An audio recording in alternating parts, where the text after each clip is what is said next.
I am making savory monkey bread, which is a pile of hot, fluffy dough balls that have been dunked in butter and rolled in colorful herbs and seasonings.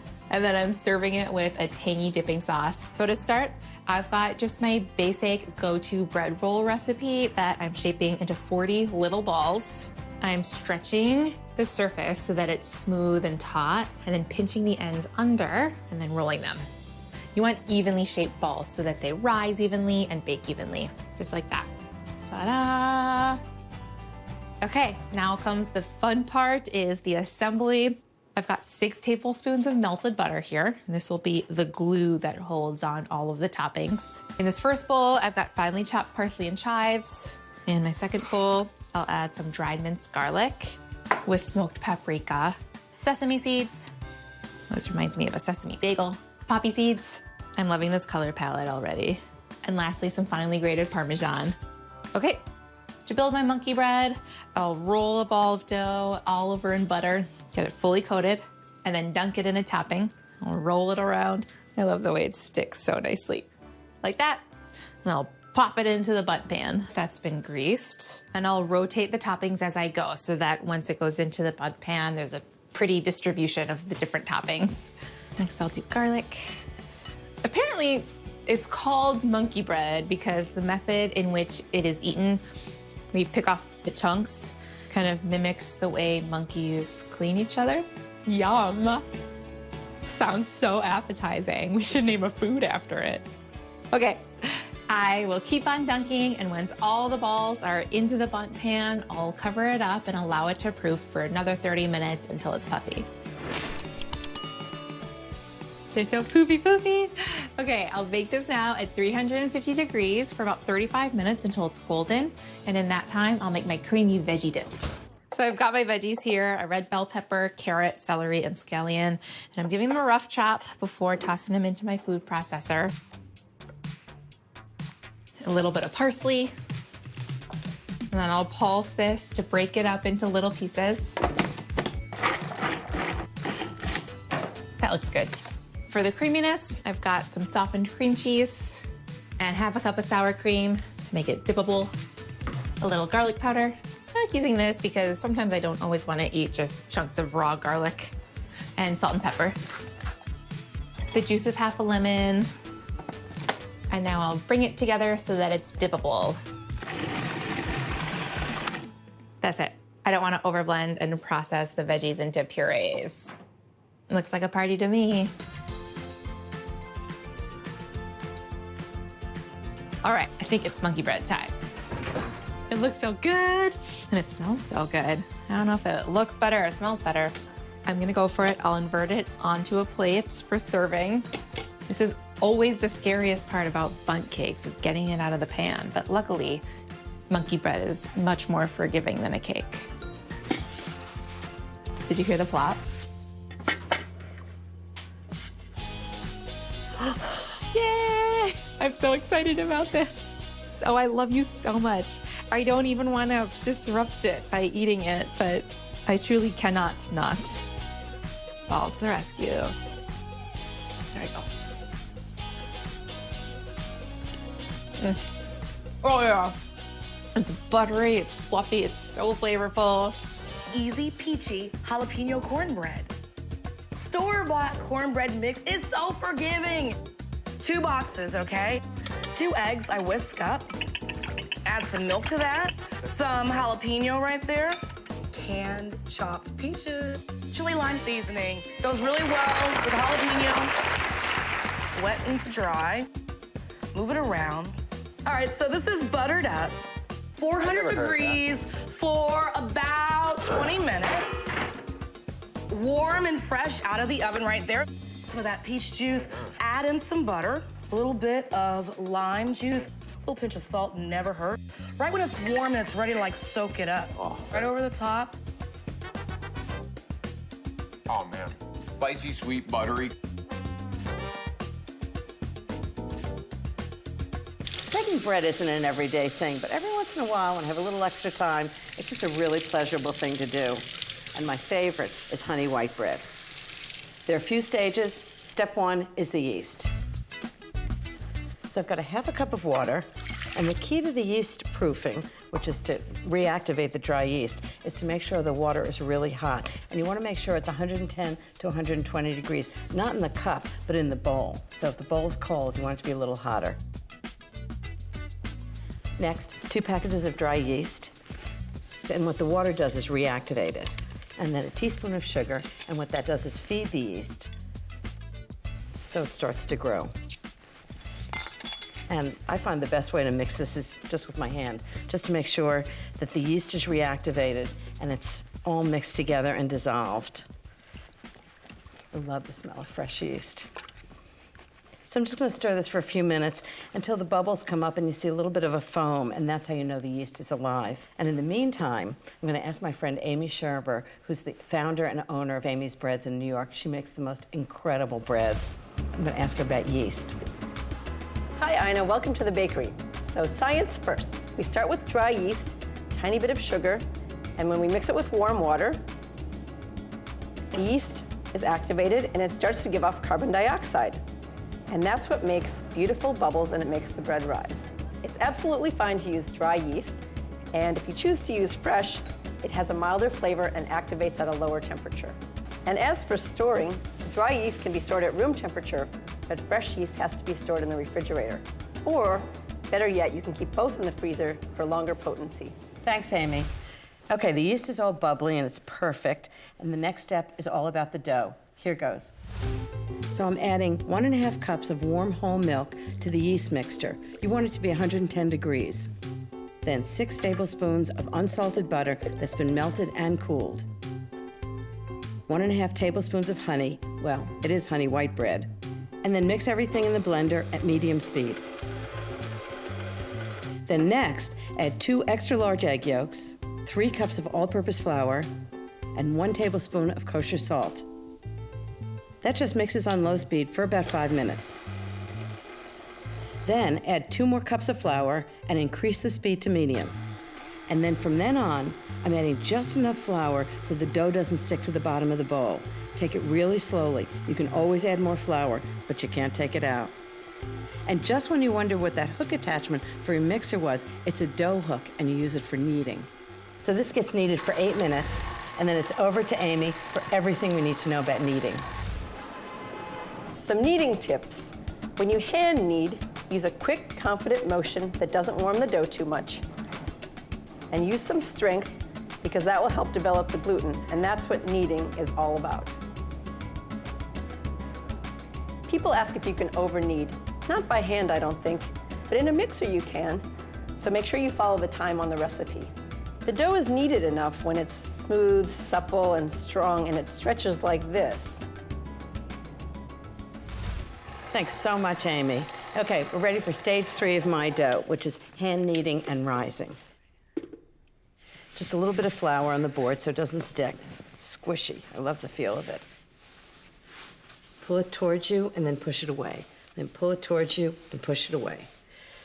A little roughness is always good here. You can take out your aggressions. And then you'll see it's really stretchy, which is exactly what you want. Okay. And it should feel like a baby's bottom. That's what all bakers say. And what I've done is I've greased the bottom of the bowl just with a little room temperature butter, because I want a little coating of butter on the outside of the dough, keep it from getting hard. So I'm going to roll it around in this bowl and then turn it over. And I'm just going to let it rise on the counter, covered with a little damp cloth, until it's double in size. It'll be about an hour. And now back to Amy for everything we need to know about rising dough, and she knows a lot. Okay, Ina, science first. The rising is when the yeast does its thing and converts the sugars in the dough into alcohol and carbon dioxide, and that makes the dough rise. Here in the bakery, we raise the dough in the oven room, but at home, anywhere warm, on top of a refrigerator or near a radiator are good places. And the big question is, how do you know when the dough is risen enough? The answer is when it's doubled in size. It starts like this and it ends like this. And when you poke your finger into it, it leaves an indentation and it doesn't spring back. So those are my tips. I wish you good baking. Now back to you, Ina. Thanks, Amy. It's no wonder her breads are absolutely fantastic and her book is amazing. So let's see if the dough is risen. Look how gorgeous that is. Isn't that nice? It's double in volume. I'm just going to dump it out on the board. and this is the time to start making loaves. So this will make 2 breads. I'm just gonna cut it right in half. Look how soft and squishy this is. Don't worry, it's gonna deflate a little bit. I always make 2 loaves. As long as you've gone through this process, you might as well make 2 loaves of bread. So I'm just gonna form them a little bit, roll them up into an oval shape. And I've got 2 pans, regular loaf pans, that I've buttered. I wanna make sure the breads come out of the loaf pans.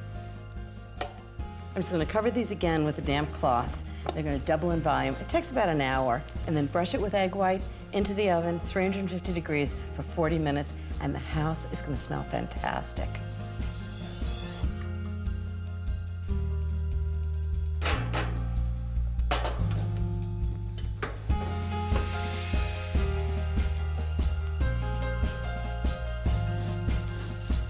So that was a couple of stages, but none of them are really that hard, and the final stage is the best one.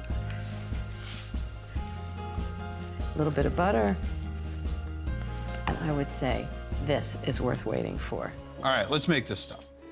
So for cornbread, I am gonna need 2 cups of yellow cornmeal, and then 3/4 of a cup of cake flour. And I use cake flour because it's gonna be a lot more crumbly. I like my cornbread really sweet and really crumbly. So 3/4 of a cup plus 2 tablespoons. This is baking, so you do wanna be relatively accurate. Okay, sugar. Oh, we don't need this much, but we do need 3/4 of a cup. You're like, Duff, that's a lot of sugar, that's really sweet. But you gotta remember, our chili is gonna be really savory. It's got a ton of flavor. It's got all those chilies in there. You're gonna want something sweet to kind of balance it out. All right, this is 2.5 teaspoons of baking powder. So just mix it up, no more lumps. That was good. All right, now let's get our liquid together. I have 2 cups of buttermilk. There is 1 egg, 2 eggs. Now I'm gonna add the salt to my liquid, and the salt, which is 1 tablespoon, is gonna help break up the egg a little bit so it'll mix into this a lot easier.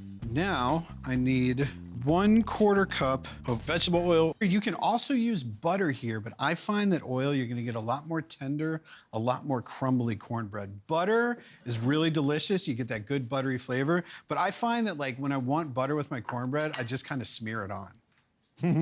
Okay, I wanna mix all this up. I gotta pop those egg yolks. Mix this up real good. Now, I'm gonna make a little well right in the middle of my dry ingredients. And then I'm gonna pour the wet, and then just start giving it a stir, and just let that cornmeal and let the flour, let the sugar, let everything mix gently.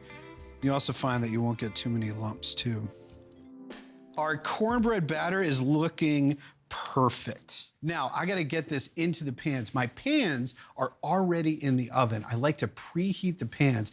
That way, when you pour the cornbread batter in there, the outside of it starts to cook, and it gets that really good, perfect, crispy texture on the outside while staying really tender inside. So what I'm gonna do is get a pitcher. And now I'm gonna pour the cornbread batter into the pitcher. This is gonna make it so I don't make a mess. Okay, now I'm gonna grab my pan, which should be good and hot. A little cooking spray. If you don't have one of these mini loaf pans, you can use a muffin tin or a cake pan. I'm just gonna get all these guys filled, and then we're gonna go right back in the oven. This cornbread is gonna bake at 375 for about a half an hour. Look at that, no mess. Make sure that you spin the cornbread halfway through the bake so they bake evenly. All right, so I'm gonna check this in 15, rotate the pan, and then we'll come back in another 15, and it should be done.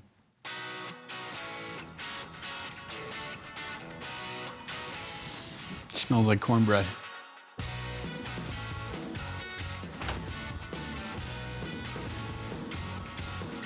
Let's see, oh yeah. Yeah, now look at these.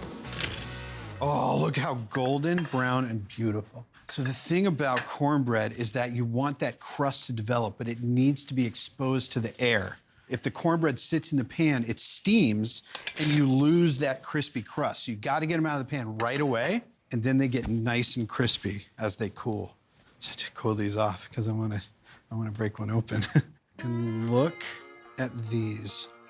Really soft, really tender, and really crispy here. Mmm. It's got flavor, it's got this texture on the inside. It's not present in any other baked good.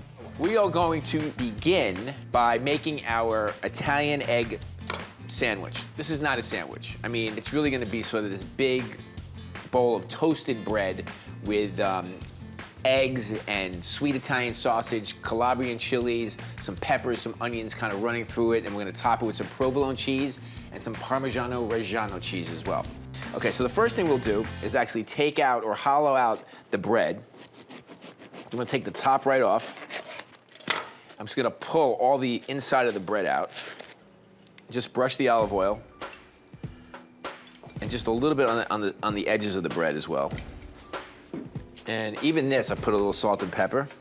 Put the bread in the oven, 350 degrees, and just let it get nice and toasty. We're gonna start by cooking some sweet Italian sausage out of the casing with a little bit of canola oil. So this is basically pork, ground pork that's been seasoned with some aromatics. There'll be some fennel seed in here, which is classic for Italian sausage. If it was hot Italian sausage, there'd be some crushed red peppers in it as well.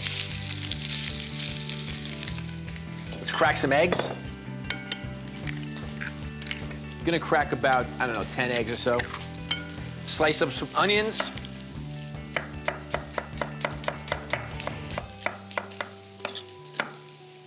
I'm gonna julienne the peppers. Now these are red and green bell peppers, so they're not spicy, but we're gonna bring the spiciness in with the Calabrian chilies. So I kind of like that, because if you have like the hot Italian sausage, then you can't really control the heat. But now that we have sweet Italian sausage and the Calabrian chilies, we'll be able to actually control how much heat we want to put in it.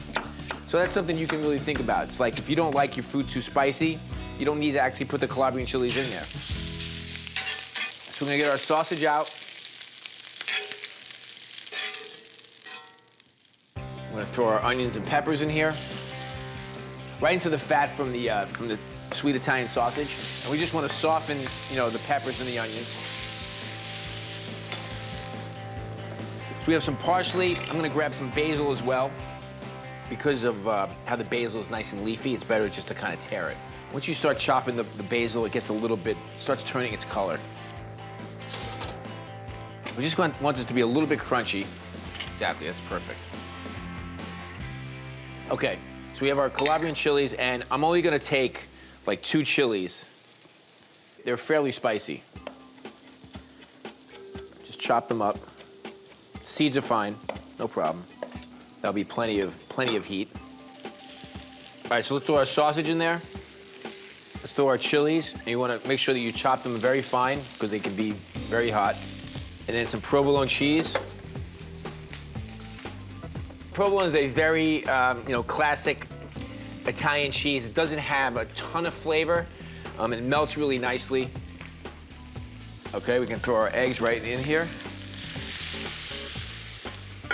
And then parsley, the fresh basil, a little bit of the provolone.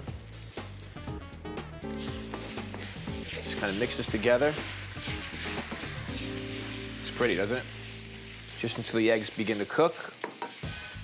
So now, we're gonna put this in our toasted bread bowl. A little bit of provolone on top. And then some grated Parmesan as well. It just gives it that natural saltiness and just a little bit of texture. We're gonna put this in the broiler so that the heat comes from the top and just basically melts the cheese and gives it like a little bit of a golden brown, like a gratin, creating a nice little crust on top. Should I give it a taste?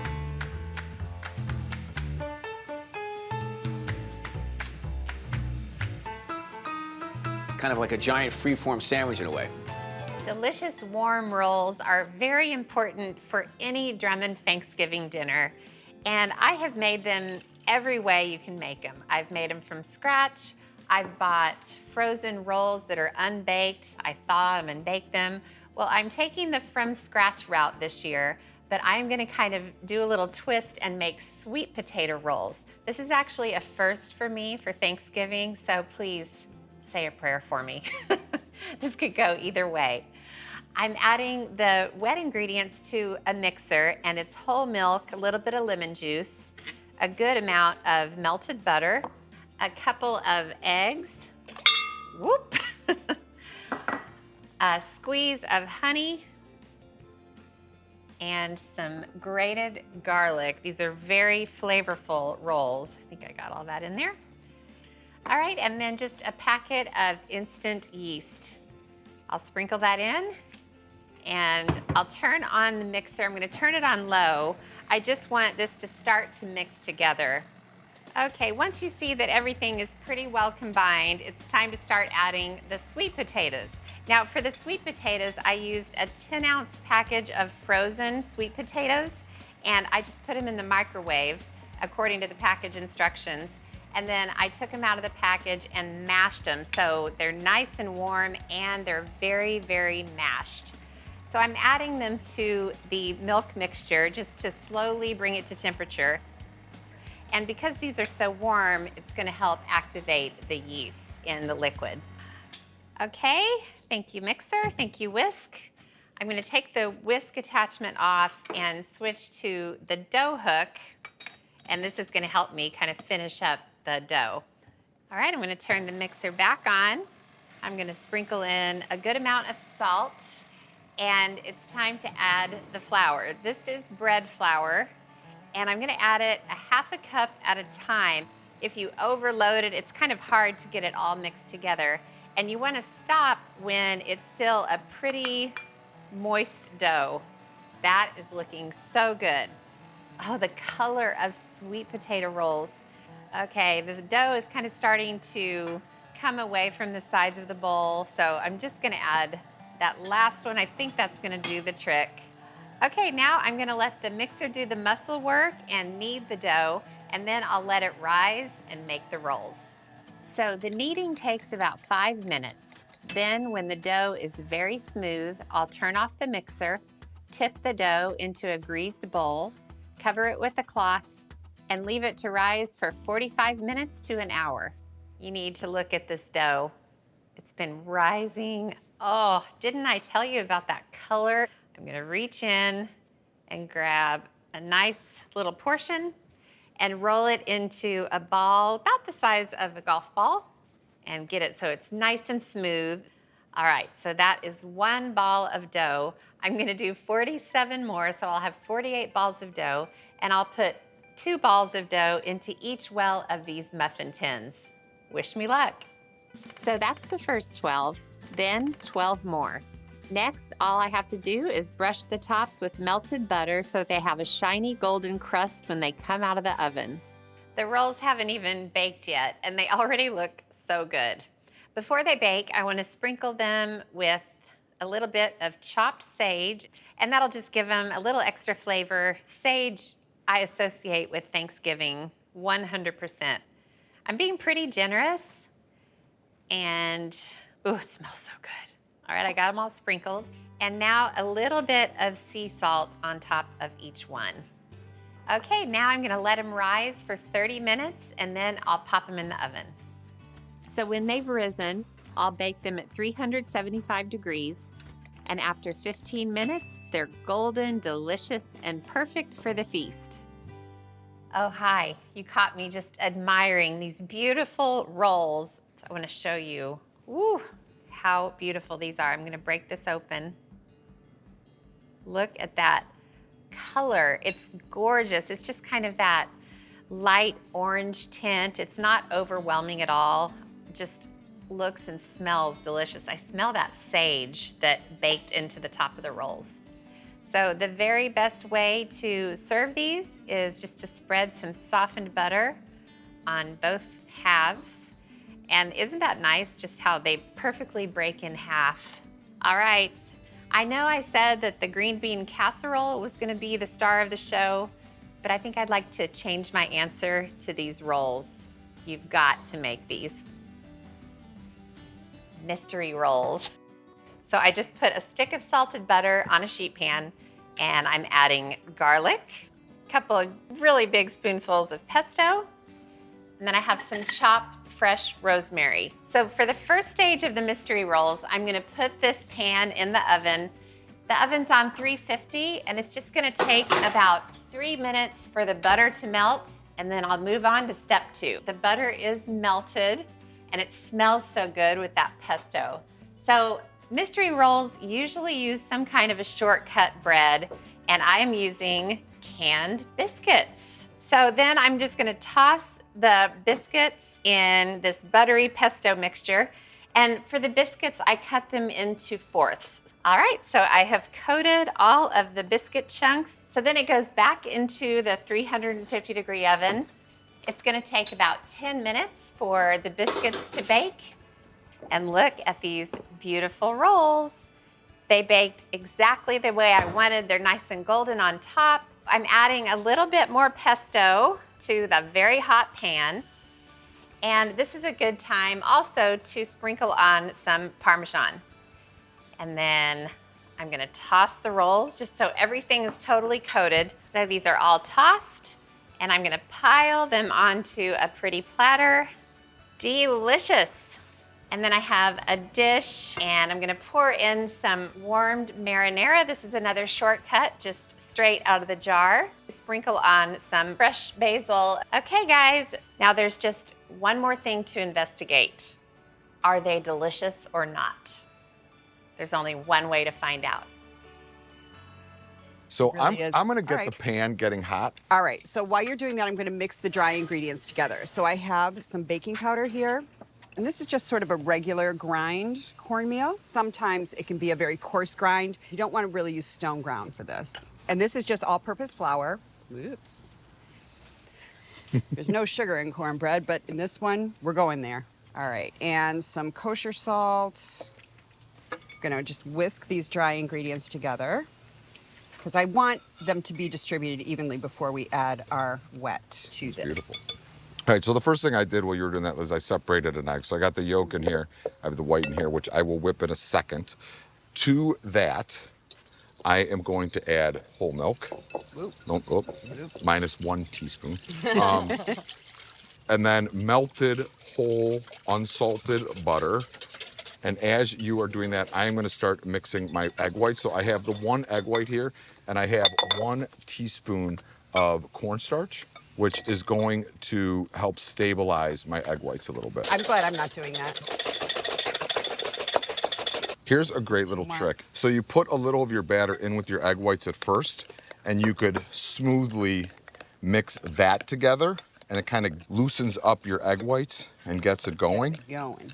All right, Okay. so as you're folding So that, I'm just gonna Lizzie, kind of fold, right? the pan is now nice and hot. I have duck fat spray that I'm slightly obsessed with, but it's gonna add tons of flavor. So liberally spray it. It has a high smoking point. I'm gonna put it right over the coals. All right, so batter goes in. Oh yeah, This is oh yeah, see it? You can see it. So the mix is in our pan. You could see that little look. sizzling happen, Starting and it's to also starting to puff and rise around the exterior. That is a great sign. I'm gonna move this off the direct coals now. We are going to close the lid, and 415 degrees is where we are looking. So lid goes down, vents all the way open to kind of bring that heat up. This is gonna go for 20, 25 minutes. I'm gonna get this honey butter going for our cornbread. So I have just a whole stick of butter in there. And I'm just really eyeballing this. I've made a lot of honey butter in my life. A little splash of vanilla. This is actually a little bit of smoked cinnamon that we have in our pantry. That is kind of a nice little touch. All right, so now I'm just gonna get this till it's nice and smooth and dollopable. I'm actually gonna just throw a teeny little salt pinch in there. And look, the cornbread came off. It's still nice and warm. And Liz is just gonna gonna give it a give it a little little- spread. I'm gonna cut a couple chunks of this cornbread. Look at that. Bacon ranch cheesy bread. This is a big bowl of sourdough, and I'm gonna cut it into crisscrosses. And when you cut this for cheesy bread, you don't wanna get all the way through. So you just wanna make kind of thick slices.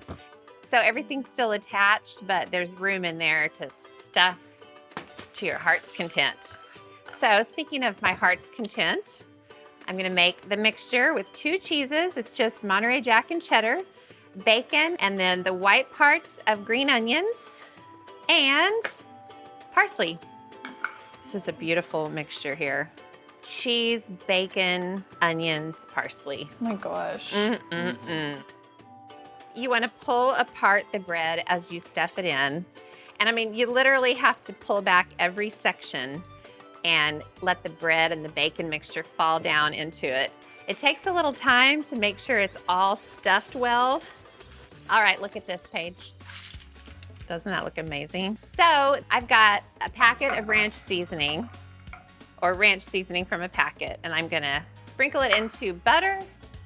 So here we go. Ranch butter.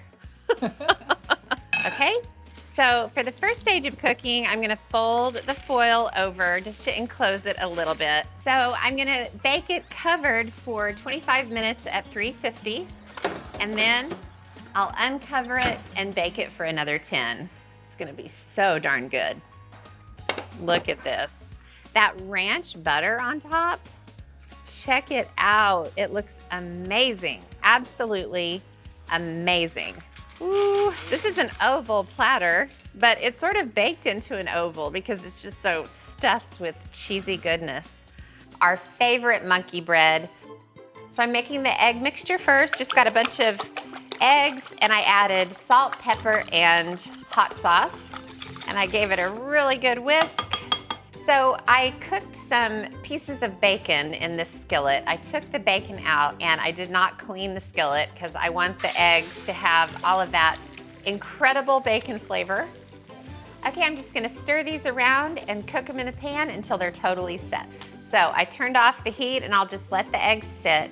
And now I'll get the bread ready for the monkey bread. It starts with cut up refrigerated biscuits, and I'm gonna add melted butter, and then I'm gonna herb it up, since it's a savory version, with some minced parsley and finely minced chives. And then love this ingredient, some everything bagel seasoning, which is so popular right now. So I'm gonna stir the biscuits. I just wanna coat them in that melted butter. So the biscuits are ready. So now I'm gonna assemble the monkey bread in the pan. I'm gonna take half the biscuits and drop them in the bottom of a greased bundt cake pan. I wanna make sure there's a nice even layer of biscuits. So I have pepper jack, which is beautiful and creamy. And I'm adding a cup to the top of the biscuits. And you guessed it, the scrambled eggs. The bacon that I fried, nice generous layer. You gotta be generous with this. I'm gonna add the second half of the pepper jack cheese next. And then, yes, the rest of the biscuits. So basically the cheese, eggs, and bacon are just enclosed in between 2 layers of baked biscuits. So now it's time to put this in the oven. It's gonna bake at 375 degrees for 40 minutes, and then I'll take it out and let it sit for 10. So I let the monkey bread sit. It's been sitting for about 10 minutes. Now, if you look really closely, you can see that you can reach in and just grab pieces of this monkey bread and eat it like monkey bread. But since there are so many other ingredients in there, I'm gonna slice a piece and show you what is inside. I mean, I need a drum roll, I really do. Let's check it out. Oh my gosh, look at that. There's a little core of cheese surrounding eggs and bacon. It's a breakfast bundt cake is what it is. But when it comes to breakfast, this monkey bread truly is the complete package. I think you're gonna fall in love instantly. And we are baking this brie in a bread bowl. Starting with a great fresh bread bowl here, right? So we're gonna slop the top off of this. What kind of bread is that, Jeff? This is just regular white bread, French boule or whatever. You can, just make sure it's round. You'll see why in a second, okay? So we're gonna go about 1/3 of the way down, kind of lop the top off that, 1/3 of the way down. Now we're gonna save this for a little bit. Now we're gonna take our Brie, kind of measure it up right in the center of that, and cut around the Brie. Do you see what I'm getting at, Jeffrey? Measure Right? twice, cut once. Exactly. So we're gonna, right? So now we can return the Brie back to our little board here. Now we got this nice little cutter. You can use a serrated, depending on how soft and fresh. This is, you know, you don't want to use old bread for this. You do want it to be fresh, right? You want it to kind of have that chew and crackly nature to it. And then we're just gonna pull this out.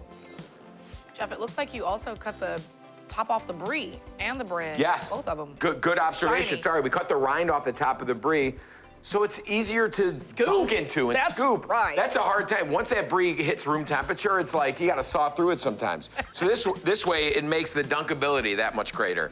Next, we take this habanero jelly, a spicy jalapeno jam. love And it. play around with it. This is just a great, sweet, spicy, you know, always pairs well with Brie. We are gonna coat the bottom of this bowl here with that. So much fun, right? Now we're gonna put a little olive oil just to kind of leave it a little more, you know, luxuriousness and a little fat in there. So now we're gonna take this and start all the way up to the kind of edge here. Make these little slits in there. So we're gonna make all those cuts. The Brie goes right in the center. Since we measured it, it fits like a glove. Look at that. Nestle it in there. It's gonna melt, okay? I'm gonna hit this with a little more. Beautiful. And then we're gonna put the top on. Goes in the oven, 350 degrees for 20 minutes. And then the magic really happens, okay?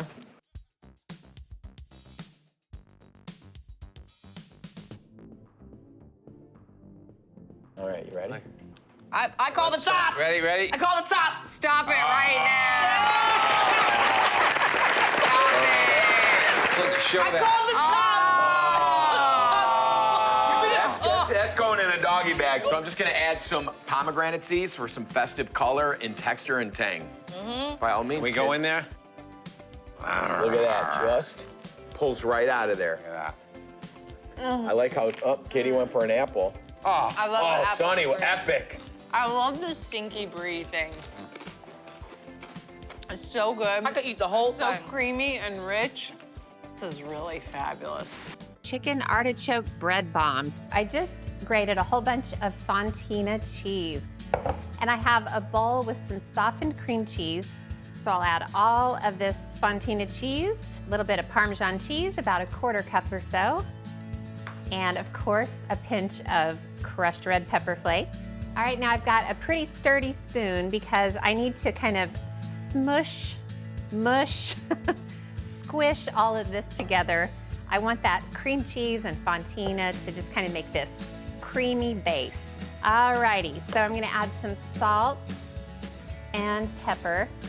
And now comes the chicken and artichoke component. So rotisserie chicken, shredded. I use just white meat for this. I'm just using canned artichokes that I drained and chopped into small pieces. So this is where you really want to get your muscles involved until it is one wonderful mixture. That mixture looks great. So it's time to assemble the bread bombs. So I'm using frozen dinner rolls, and I just take the bag out of the freezer and stick the bag in the fridge overnight. I rolled this out about as thin as I could, and I'm gonna grab about a tablespoon portion of the chicken and artichoke mixture, gather up the ends until they all meet, kind of pinch the ends together just to seal, turn it over, and kind of pat it until you have this little bread bomb. Okay, these cute little bread bombs are built, so I'm gonna put them in the oven, but first I wanna brush them with egg yolk, and that's gonna help them have a really pretty, shiny outer appearance, and it'll help them bake really nice and golden. Okay, one little sprinkle of Italian seasoning over each one. This just gives it a little extra flavor on the outside. All right, I'm just gonna bake these at 425 degrees for about 15 minutes until they're nice and golden.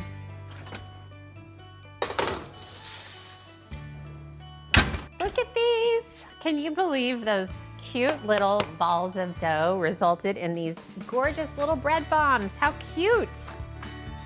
I would call this a winner right now, but I really think I need to taste it first. Look at that. Oh, they're so fluffy, cheesy. Cornbread with green onions, jalapenos, honey, and cheddar. So I've cut up some green onions, dicing about 2 medium-sized jalapenos. But if you don't like it spicy, remove these seeds, okay? And I'm using a whole lot of butter. Slowly melt 2 sticks of unsalted butter. I'm adding in salt towards the end. I'm gonna get started on my dry ingredients. I'm gonna use a cup of cornmeal, flour, a cup, half a teaspoon of baking soda. I'm gonna give it that height. Half a teaspoon of salt, 1/4 teaspoon of garlic powder. Whisk that up a little bit, and I'm gonna get started on my wet ingredients. Buttermilk. So the buttermilk is basically gonna make the cornbread tangy, soft, and it's gonna help with that rising with the baking soda. Half a cup whole milk. I'm using honey. I think it's a little bit more pronounced than sugar. Half a cup. Gotta have something that binds this cornbread together. 2 eggs. Oh, wait, guys, butter. How I forget my butter? Ooh, yes. So I have some cheddar cheese. Growing up in my household, we never put cheese in cornbread. I just thought this would be really cool to add with the jalapenos and the honey. I mean, I love cheese. I'm gonna grate about a cup. I'm gonna eyeball it. Looks like a cup to me. If you wanna add more, by all means add more. Now I'm gonna add my wet ingredients to my dry ingredients. The jalapenos, the green onions. Now I'm not using the entire cup of cheese. I'm only gonna use a half a cup because I'm gonna use the remaining cheese on top. If you overmix, what's gonna happen is you're gonna lose that height and that fluffiness. Just mix it enough until where it's incorporated, that's it. Oh, wow. The butter that was left in the pan is kind of like seeping over the top. If you wanna sneak a little peek in the oven, you'll see the butter bubbling on top. Oh my gosh. Make sure no air pockets are in there. I'm gonna bake this at 375 for 25 minutes, pull it out. After 25 minutes, add the remaining cheese on top and then bake it again for another 15 minutes. Woo! That looks amazing. I'm gonna let it sit. It's gonna create this really nice crispy crust.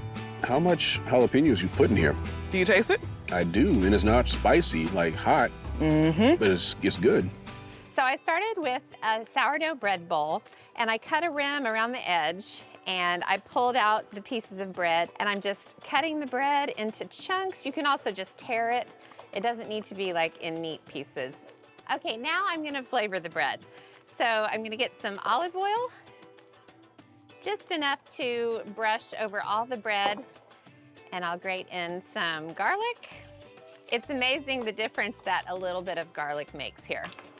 And then some crushed red pepper flakes. Tell you what, never gets old. And then I'll stir it up with the brush, and I'm just gonna brush it over the chunks of bread. So what you wanna do is you wanna brush the inside of the bread bowl and the outside just to give it a nice color. So I'll put the bread bowl on the sheet pan, and then the rest of the olive oil goes over the bread. And I'll put Parmesan cheese in here. All up the sides, all over the chunks. And then it gives the bread a nice, sharp flavor. All right, let's go get this in the oven.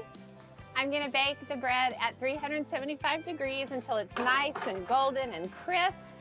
And while that happens, let's move over to the stove. And I'm going to make the beer cheese, which will change your life in an instant. So I've got some olive oil and butter in a skillet, and I'm going to add some sliced onions with some garlic, lots of flavor in this delicious appetizer. And then I just need to cook the onions for 5 minutes until they're soft. Okay, look at these soft onions, Alex. They look just right. So I'm gonna add about 1/4 cup of flour. Now, cheese by itself is good enough, but part of what makes this dip so incredible is that it has half a bottle of beer. So you can use any kind of beer you want, any kind of ale, and then I'm gonna stir and scrape up all the flavorful bits from the onion, and I'm gonna go ahead and turn the heat down. So look how quickly that thickened, Alex. Look at this. Wow, that is Look thick. at that. And then to help the creaminess, I'm gonna add some milk. And then just stir it around and make sure the milk is totally heated. And while it heats up, I'm gonna add some Dijon mustard. Grainy mustard, spicy mustard, anything you want. We're going to add the word cheese to that enormously long title. So I've got fontina cheese, cheddar cheese, and mozzarella cheese. And what do you think, Mauricio? Should we add some red pepper flakes? Just a little? Just a little. Okay, I'm stirring in the cheese. Yum, look, Alex, you gotta get in here, honey. Black pepper. Baby. Okay, so should we go get the bread out of the oven? Let's do it. Okay, look, Alex. Oh, how delicious. Yum. Wow, that color. So crispy and wonderful. Okay, so here is the fun part. I've got a little platter with carrots, celery, pretzels, little skewers for the bread. Whoop, put the bread bowl, bowl on there. Skewers down. Hold on, everyone. And then I'll grab some of the chunks of bread. Okay. This is where the magic happens. Seriously, where the magic happens. Ready? Oh my gosh. Ooh. I'll just eat it with a spoon. I mean, we need to go to confession after this. Oh, look at this, guys. I think I should. I think I should. I think I shall. Here goes. Beer cheese for the win. I'm a goner. That is so good. I'm making my dill flaky bread. It's buttery and crisp on the outside, chewy on the inside, and the dill adds fresh, herby springiness. It's gonna be so good. To start, I'll grab my dry ingredients for the dough, 3 3/4 cup of all-purpose flour, and then I'll also add 3/4 cup of cake flour, which will make for a more tender, flaky dough. Next, 4 teaspoons of sugar and 2 teaspoons of baking powder, which will help the pancakes puff up.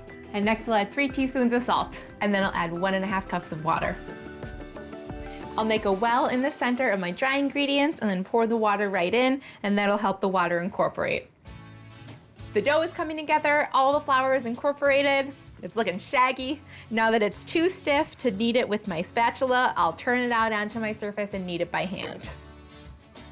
I'll press half of the dough away from me with my palm, fold it in half, rotate, and then do the same. This dough is smooth, a little sticky, and perfect. I'll form it into a ball, and I'll grab a clean bowl. I'll coat it with some olive oil so that the dough doesn't stick. And I'll cover it up. I want to let this rest for 30 minutes, and that'll allow the glutens to relax and make the dough easier to handle when I shape it into the flatbreads. My dough has rested, and now I'm ready to form my flaky breads. That's gorgeous. Ooh, it's so soft. I'll form this into a log and then cut it into 12 uniformly sized pieces. Now I'll ball them up. And to do that, I'm gonna take the ends and stretch them around so that I have a taut surface on top.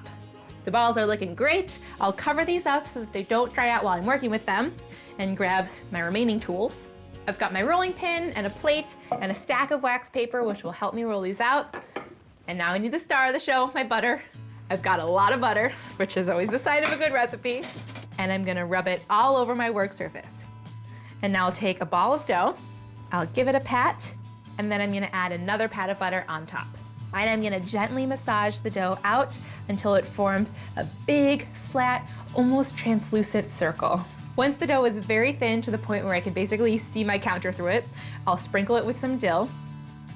Now I'll roll it up like a jelly roll, taking care not to let the dough tear. And now I'll curl it up like a snail. Just like that.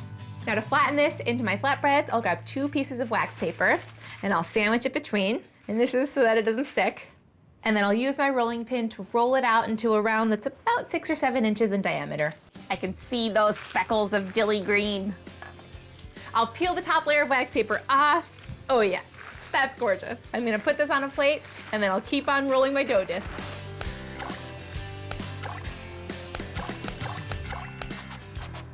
I'll put them in my pan and cook them on both sides until golden. And because of all the butter, I don't even need to add oil to the pan. It's getting browned on the bottom, so it's ready to flip. Oh yeah, that's beautiful. This needs just another minute or 2 on the other side, and then I'll transfer this over to my wire rack so that it stays crispy. I'm gonna keep on frying these until they're golden, and then I'll keep them in the warm oven until the party. Oh yeah. So I'm making a beautiful butter, and all it is garlic and parsley and melted butter. I'm just gonna turn this way down and let it simmer and infuse. And then I'm gonna get the dough ready. So this is the kind of thing where you can use whatever dough you have at your disposal. This is store-bought pizza dough. Okay, I'm gonna turn the heat off under this butter so it is ready to go. So I'm gonna get a rolling pin and I'm gonna roll this out until it's about 12 by 8. These rolls are amazing. They basically look like cinnamon rolls or sweet rolls, but they are ultra savory, very garlicky, and the star of the show is ranch. I think I've got this rolled out about as long and wide as I can get it. Ah, there we go. Okay, so, ooh, gosh, it got a little brown in a good way. So I'm gonna pour, just like I would with cinnamon rolls, a really good amount of this garlicky parsley butter on the dough, and then I'm gonna brush it with a brush, and you basically wanna get the butter all the way out to the edge. Okay, so I have a packet of ranch seasoning, and I'm gonna sprinkle it all over the buttery surface. This is kind of like the cinnamon sugar in the cinnamon roll scenario. Oh. And then Nifty. I'm gonna use my little typewriter technique. I just flipped it over so the seam side is down. If a little bit leaks out, don't be sad, because that means it's gonna be really good. And then when you get it rolled into a garlicky, savory log, you wanna cut it into 12 semi-equal circles. So I still have a little bit of butter in the pan. I'm gonna put just a tiny bit on the bottom. Yes, I'm putting more butter on the bottom of the pan. And then I'm gonna put all of these rolls into the pan until it's totally full. All right, nice and messy. So just like you would with cinnamon rolls, you wanna put these in sort of a warm place in your kitchen, let them rise for 10 or 15 minutes, and I'll show you what they look like after they rise. Check it out. Wow. Look at all the butter. It's kind of like souped up around the sides. Okay, so let's go get these in the oven, Alex. And I have a surprise for you. What do you think the surprise is? Magic of TV? Yes. So these go in 400 for about 20 minutes. And look what I have. Can you handle this? Oh God, it's hot. Oh my Sizzling word. butter. Those look so good. These are buttery ranch rolls is what these are. And this is what I do when I make cinnamon rolls. I can't wait. I love being a teenager. So what we do is we take some milk, we take some sugar, and some butter. We just let that all melt together. Now, I'm pretty sure that the Parker House roll originated at the Parker House Hotel in Boston, Massachusetts. We'll have to check my facts. So now we have the milk, the sugar, and the butter mixture melted. In order for these Parker House rolls to get nice and fluffy and rise, we're gonna use some yeast. I'm gonna pour the yeast right into this water until it gets a little frothy. And I'm gonna take our eggs and whisk the eggs a little bit.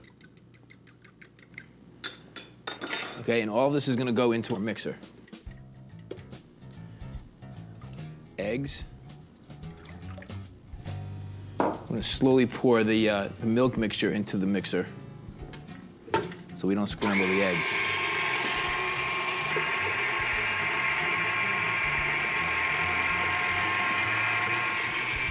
And then we can add the flour. Here's a good baker's trick. Take it on a piece of parchment and slowly add the flour to the mixture.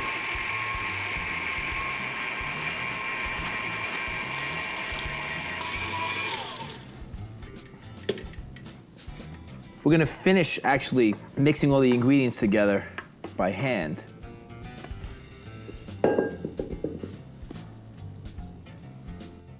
So basically what you're looking for with this dough is that you have to make sure obviously it's not too wet so that you can really work with it. But it should sort of have a very silky texture to it. In this case, we have to let the yeast do its job, so we're just gonna knead this for a few minutes.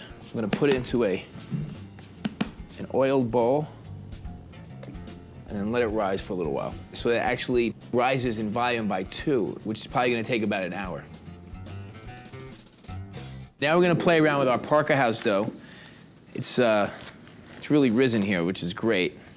It's gonna make for a very nice and light and very fluffy Parker House roll.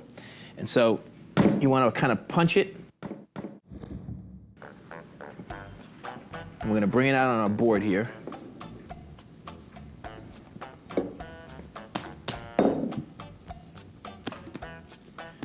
Throw a little flour on there to absorb any of the excess moisture. We're actually gonna shape the rolls and then let it rise for a little bit longer.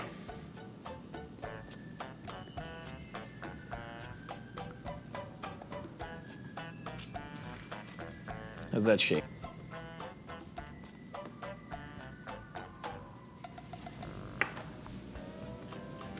Okay, when these come out of the oven, these are gonna be light and fluffy,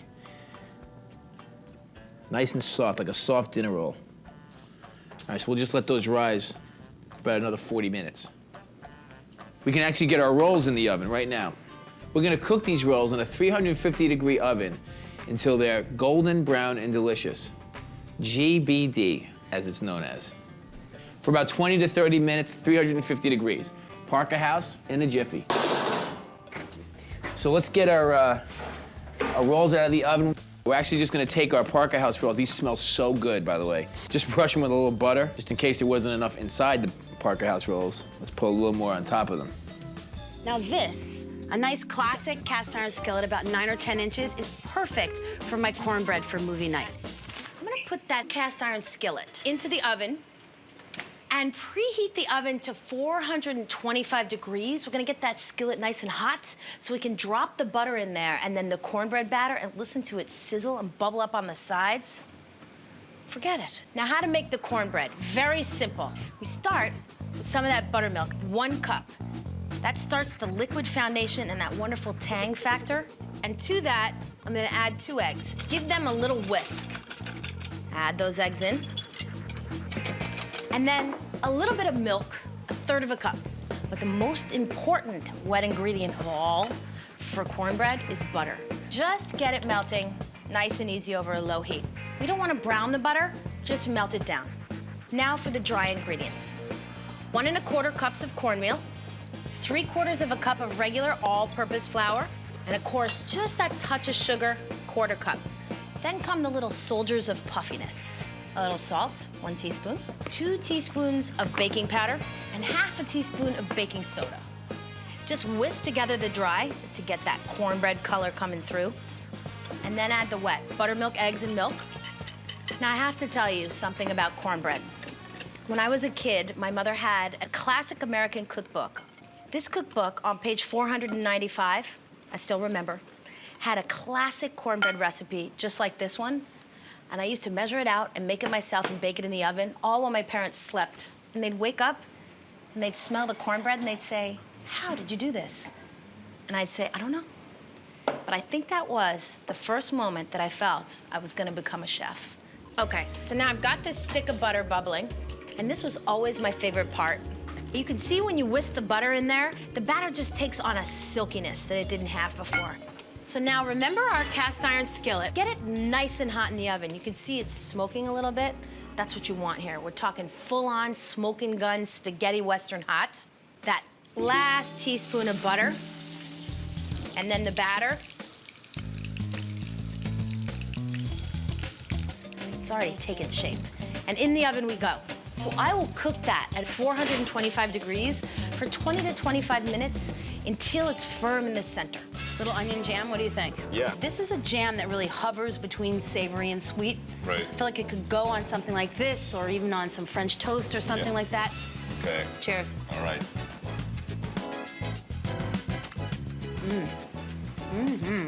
That is decadent, but delicious. I'm gonna start by cutting the bread into a crisscross pattern, and I'll be careful not to cut it all the way through.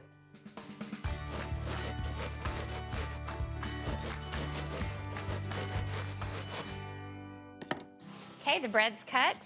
Now it's onto the cheese mixture, which is gonna get stuffed into the bread. I'm using 4 different kinds: grated mozzarella, I'm just eyeballing the amounts, and grated fontina, which I love. It's so creamy. And then good old Parmesan and some Romano. And then I like to give things a little extra flavor, so I'm gonna chop up some chives. You can just pretty much do whatever you wanna do with the seasoning of this cheese mixture. You can add Italian seasoning. You could add sun-dried tomatoes. That would be delicious. Kind of do an Italian version. And for a little bit of spice, some crushed red pepper flakes. I'll add those to pretty much anything. And a little black pepper. The cheese has plenty of salt in it, so I'm not gonna add any extra. Okay, the next thing I'm adding to the cheese mixture, roasted garlic. This is over the top decadent. I roasted this earlier. I just put 8 cloves of peeled garlic on foil, drizzled them with olive oil, sprinkled on salt, pepper, then wrapped up the whole thing in a parcel and roasted it at 375 for an hour. Okay, roasted garlic goes in. Look at the color. And it is so soft, nutty, and delicious. I could just snack on that. Okay, that's the cheese mixture. Now for the fun part. I'm gonna stuff the bread. I've got a little piece of foil, and I'll put the bread on top. When this bakes, it is really, really messy, so I wanna give myself a fighting chance. Now I'm gonna stuff the cheese mixture in every single crevice of the bread. This is a side dish. I'm gonna serve it with soup, but you can make the pull-apart bread the main course if you want. I had a friend who did a buffalo chicken version. She just made buffalo chicken and tore it all up, stuffed it in the crevices with cheese and baked it. It was absolutely one of the most beautiful things I'd ever tasted. Okay, that's it for the cheese. Now, if you think this is crazy, just wait till you see the last thing I'm gonna add. Got a little saucepan of melted butter, and you guessed it, I'm gonna pour it all over the top of the bread. This will add moisture to the cheesy bread while it's baking, but it'll also add some gorgeous golden color to the surface. I think that's good. Now I'll wrap up this beautiful package, and I'll get it in the oven. It's gonna bake at 350 degrees for 25 minutes, covered, and then I'll peel back the foil and let it go for another 10. You will not believe how gorgeous it's gonna be. Talk about irresistible. This is the most inviting thing I've ever seen. All right, so I'm gonna start with my wet ingredients first. 1.5 cups of sugar. And actually you're saying sugar is a dry ingredient. Actually, it's a wet ingredient, especially because when it melts, it turns to liquid. 1/2 cup of vegetable oil. I'm gonna start this in our mixer and just sort of beat some air into it, so it's nice and smooth. All right, then I'm gonna add 2 eggs here. So 1 egg at a time. And then we're gonna add 1 cup of canned pumpkin. The canned pumpkin is the way to go. It's always consistent. We have some vanilla, and we're just gonna whip this just until it's incorporated. 1 3/4 cups of flour. All right, 1 teaspoon of baking soda. Make sure it's level. 1 teaspoon of pumpkin spice. So that's a combination of all those spices. I like to put a little extra in. I like that flavor. And then 1/2 teaspoon of baking powder. And then a little salt. Just whisk this up. And then we're gonna incorporate the dry ingredients just until they're well mixed into the wet ingredients. And then we're gonna take some semi-sweet chocolate that's just melted.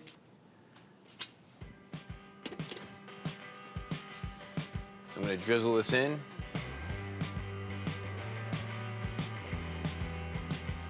Make sure you get all that out of there. And basically I'm just gonna like swirl it or marble it into the pumpkin batter. There you go. So then I have my cake pan, just brushed on the inside with some butter. And we're gonna preheat our oven to 350 degrees. And this is gonna bake for about an hour. Look how beautiful that looks. 350 degrees for about an hour. So then I'm gonna make a very quick flavored butter. We're gonna use some orange marmalade and some orange zest as well to flavor our butter. All right, so you just wanna make sure that this is well combined. I'm actually gonna leave this out so that it's nice and soft at room temperature. All right, the moment I've been waiting for. We are going to break into this pumpkin chocolate quick bread.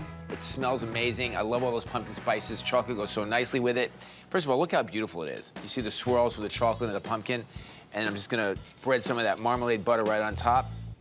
This stuff is good. And then if it gets like a little bit stale, you can always put it in the toaster and bring it back to life.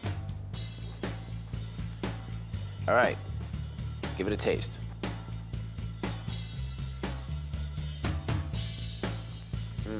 When it comes to baking bread, the dirty little secret is I have too short an attention span. All that kneading and rising and watching and waiting. I just want a bread that you can make in one process, and that's why I love Irish soda bread. So I need 4 cups of flour, 1/4 cup of sugar, just to make it a little sweet. There's no kneading, no rising, just put it all in the mixer. I need 1½ teaspoons of salt.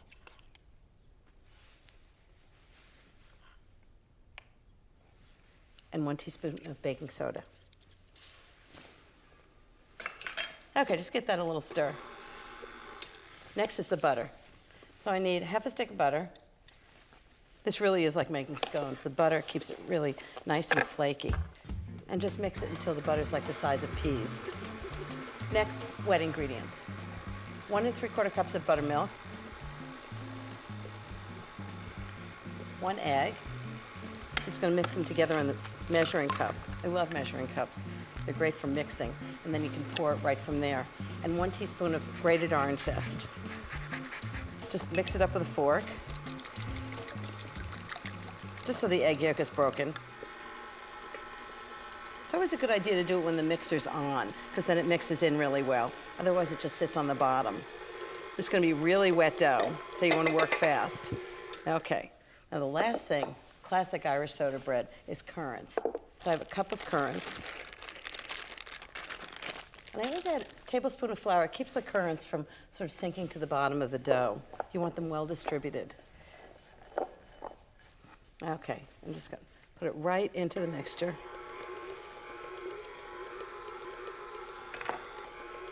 Don't overmix it. You just wanna make sure everything's incorporated, but don't overbeat it. Okay. This is one sticky dough, but that makes delicious Irish soda bread. So I'm just gonna dump it all on a floured board.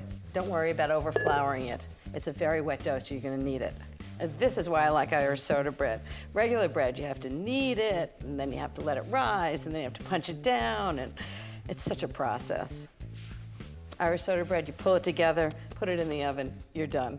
Just give it a nice cross on the top, not too deep, but just deep enough so that you'll see it when it bakes. So it looks like one big hot cross bun onto a baking sheet. This is the fun of baking. Get your fingers in it. Okay, right onto the sheet pan. Into the oven, 375 degrees for 45 to 55 minutes until it's nice and golden brown on the outside. And you know it's done when you tap on it, you hear a slightly hollow sound. And then I'm gonna let it cool, and it's gonna be so good for breakfast.